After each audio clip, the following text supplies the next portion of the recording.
আসসালামু আলাইকুম রহমতুল্লাহ। প্রিয় দর্শক, আমাদের কফি হুজুর আরেকটা মেসেজ ড্রপ করছে।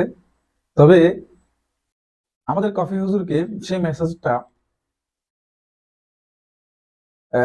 আমাদের শামীম ভাই ড্রপ করে দিয়েছে ভালো করে। চলুন আমরা শামীম ভাই থেকে সেই ড্রপ মেসেজটা শুনে আসি। আমার বয়স 32, একটা বিয়ে করতে বললাম না আমি এখনো পর্যন্ত কি নাই সাহেব। আমার সোফা আছে, ওয়াশিং মেশিন আছে, আমার বিছানা আলমারি আছে সাহেব, কিন্তু একটা বউ নাই। একটা বউয়ের অভাবে আমার জীবনটা সাহেব। আপনি প্লিজ আমার জীবনের জন্য একটা মেসেজ ড্রপ করেন। চুপ, গুরুত্বপূর্ণ কথা। সাহেব একটা মেসেজ ড্রপ করবো। সাহেব প্লিজ। বৃষ্টির দিনে একা থাকার যে কি কষ্ট সিঙ্গেলরাই ভালো করে বুঝতে পারে। এই তো বাইরে এখন বৃষ্টি হচ্ছে, তাই না? বৃষ্টির এক একটা ফোঁটা সিঙ্গেলদের হৃদয়ে বুলেটের মতো প্রবেশ। একদম বাপ্পারাজের গানের সিঁড়ি। ওয়াইফ আমার জন্য খিচুড়ি রান্না করবে, অমলেট রান্না করবে, অমলেট রান্না করবো করে আমাকে খাওয়াবে। বৃষ্টির এই রাতে দুজন দুজনকে জড়িয়ে আমরা ঘুমিয়ে থাকবো। বাহ সাহেব কি যে বললেন। হাজারো ফ্যান্টাসি শুধুমাত্র একটা চাকরি না পাওয়ার কারণে বাংলাদেশের অধিকাংশ যুবকরা পূরণ করতে পারছে। কথা সত্য। হতাশ হয়ে যেও না, তোমাদের জন্য একটা স্পেশাল অফার আছে। কি অফার? বৃষ্টির দিন এখন চলছে রেইনি সিজন। বাবুরে রেইনি সিজন হাতে মনে ফকিরা বল ব্রিজের তলে তুমি 30 দিনে ইংরেজি শিক্ষার কোর্স চালু করি, তারপরে এটা শুরু করছে। কথা বলছো নি? হ্যাঁ সাহেব প্লিজ।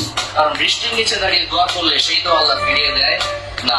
রেইন ড্রপ বা বৃষ্টির ফোঁটা, রেইন ড্রপ সাধারণ কোনো ফোঁটা না, অনেক দামি ফোঁটা। এটা সত্য। আল্লাহ তাআলার কাছে এই রেইন ড্রপ এর নিচে দাঁড়িয়ে দোয়া করার সাথে সাথে আল্লাহ তাআলা সেই দোয়া কবুল করে নেন। সুবহানাল্লাহ পড়েন। সুবহানাল্লাহ সাহেব। হতাশ না হয়ে বেশি বেশি আল্লাহর কাছে এই রেইন ড্রপ এর নিচে দাঁড়িয়ে দোয়া করো। রেইন ড্রপ এর নিচে যেন তোমাদেরকে চাকরির ব্যবস্থা করে দেন, রিজিকের ব্যবস্থা করে দেন এবং পার্মানেন্ট লাইফ পার্টনার এই বৃষ্টির মতো তোমাদের লাইফে ড্রপ করেন। এই দোয়াটা বেশি বেশি তোমরা করবে। না প্রিয় সাহেব কিন্তু খুব চমৎকার কথা বলছে। এটাই মানতে হইব। এতে হাজার বাটপার হোক, টিকটকার হোক, মুখের ভিতরে লিপস্টিক লাগাই, হাতের ভিতরে মাইক ধরে পিছনে ফেক অডিয়েন্স সাজাই, হাজার ভিডিও করুক, সাহেব কিন্তু এটা চমৎকার কথা। কিন্তু সাহেব, ইংরেজরা যখন উপমহাদেশ শাসন করবে লাইছিল, আপনাদের বংশের ব্যাকগ্রাউন্ডে কি ফ্রি ভিসায় ইংলিশ শিখাইতে চলে গেছে কেন? সাহেব আপনি আরেকটা মেসেজ ড্রপ করেন। এই যে প্রতারক প্রেমিকা যারা আছে, যে দিনে দুপুরে গুলিস্তানের পকেট মাইদের মতো পোলা মাইদের পকেট কাটিয়ে এলায়, তাদের জন্য আপনি একটা মেসেজ ড্রপ করেন সাহেব। আপনি আর এইভাবে করে ঘুমাই থাকিয়েন না সাহেব। এই যুব সমাজকে আপনি কোথায় নিয়ে যাইতেছেন? কোথায় নিয়ে যাইতেছেন সাহেব? একটাবার বলেন। আপনি এই যে জাদু মন্ত্র বানাই আপনি যে পোলা মাইদেরকে বুঝাই দিয়েছেন, পোলা মাইদের এখন পাগল হয়ে যাবো। আমি তো ডিপ্রেশনে পড়ে গেছি সাহেব। আমার বয়স 32, একটা বিয়ে করতে বললাম না আমি এখনো পর্যন্ত কি নাই সাহেব। আমার সোফা আছে, ওয়াশিং মেশিন আছে, আমার বিছানা আলমারি আছে সাহেব, কিন্তু একটা বউ নাই। একটা বউয়ের অভাবে আমার জীবনটা সাহেব। আপনি প্লিজ আমার জীবনের জন্য একটা মেসেজ ড্রপ করেন যে আমার জীবনে কোন মেসেজটা ড্রপ করলে একটা বউ আমি পাবো সাহেব।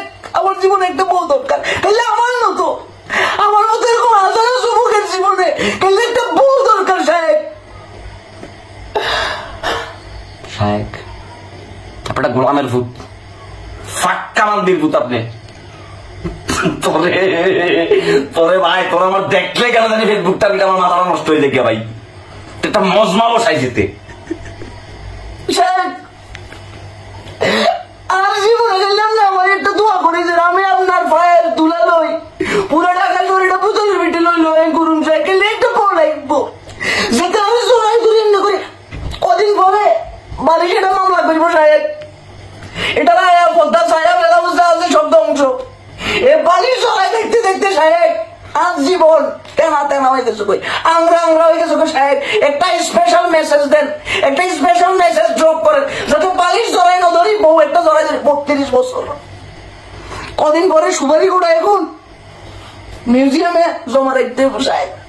আপনি প্লিজ একটা স্পেশাল মেসেজ ড্রপ করেন সাহেব। আর ভাবতেছি না হাজারো সিঙ্গেল বলাবেন মেনশন নয় শুনেলে যাদের জীবনে এরকম একটা বালিশ আছে, বালিশ সিঁড়ি কদিন পরে বালিশের কথা করবো।